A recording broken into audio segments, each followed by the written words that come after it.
আসসালামু আলাইকুম, it's me Ferdous. স্বপ্নের দেশ জাপানের নতুন একটা ভিডিওতে তোমাকে স্বাগতম। আজকের ভিডিওতে আমি কথা বলবো জাপানে স্টুডেন্ট অবস্থায় আমার ১ মাসে কত টাকা খরচ হয়। প্রথমে আসি হচ্ছে আমার বাসা ভাড়াতে কত টাকা চলে যায়। আমার জাপানে বর্তমানে হচ্ছে বাসা ভাড়া ২৮,০০০ ইয়েন এবং আলাদা করে গ্যাস বিল, পানি বিল, তারপরে বিদ্যুৎ বিল দিতে হয়। সব মিলায়া হচ্ছে এই ৩টা মিলায়া হচ্ছে ধরো আরও ৬ থেকে ৭,০০০ এর মতো। তো টোটালে হচ্ছে ৩৫,০০০ টাকা আমার বাসার জন্যই চলে যায়। তো জাপানে আমি বর্তমানে যেই বাসায় থাকি, এই বাসাতে আমি হচ্ছে যখন জাপানে আসছি শুরু থেকেই এই বাসাতেই থাকতেছি এবং এই বাসাটা আমার গাক্কো থেকে আমাকে দেওয়া হইছে। এইজন্য বাসা ভাড়াটা এতটা বেশি। তবে জাপানে যদি আমি নিজে থেকে বাসা নিতাম, সেই ক্ষেত্রে হয়তো আমার একটু কম লাগতো। এখন আসি হচ্ছে খাওয়া-দাওয়ার জন্য জাপানে স্টুডেন্ট অবস্থায় আমার কত টাকা খরচ হইতেছে। তো আমার হচ্ছে মেক্সিমাম সময়টাই ধরো হচ্ছে ভাত ছাড়া বাইরে যে খাবারটা খাওয়া হয় সেটা হচ্ছে তোমার নাস্তার জন্য আলাদা করে আমার মিনিমাম মাসে ১০,০০০ টাকা খরচ হয়। সেটা হচ্ছে আমি তো সবসময় ব্যস্ত থাকি, কাজে থাকি, সবসময় বাসায় এসে খাওয়া-দাওয়া করার সুযোগ হয় না। তো তখন হচ্ছে আমি কনবিনি থেকে যেই কেনাকাটা করি এইটার পিছনে আমার মাসে ১০,০০০ টাকা খরচ হয়। এই হচ্ছে ৪৫,০০০ টাকা হচ্ছে এখন পর্যন্ত বাসা ভাড়া এবং আলাদা হচ্ছে গিয়া শুধুমাত্র বাইরে হচ্ছে যখন আমি বাসায় না আসার সময় পাই, বাইরে যখন আমি খাই ওই খরচটা নিয়ে হচ্ছে ১০,০০০ টাকা, টোটাল ৪৫,০০০ ইয়েন।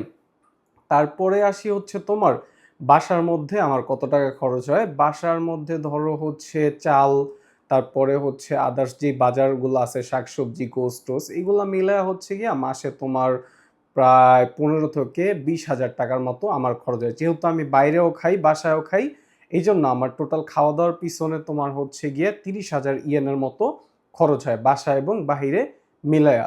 তো এই টাকাটা হচ্ছে তুমি যদি এড করো ৪৫ এবং ১৫ থেকে ২০,০০০ সেই ক্ষেত্রে হচ্ছে ৫০-৬০,০০০ এবং আলাদা করে আমার পকেট খরচ টুকটাক তো থাকেই হচ্ছে গিয়া তোমার যে কোনো জায়গায় গেলে টুকটাক কেনাকাটা করা লাগে। আদার্স হচ্ছে গিয়া ফোন বিল আছে, আমার হেলথ ইন্স্যুরেন্স আছে, তারপরে হচ্ছে গিয়া আর কি ফোন ইন্স্যুরেন্স এই ২ টাই হচ্ছে আমার এখন এক্সট্রা খরচ। তো ইন্স্যুরেন্স হচ্ছে আমার ২,০০০ টাকার মতো এবং ফোন বিল আসে হচ্ছে কত?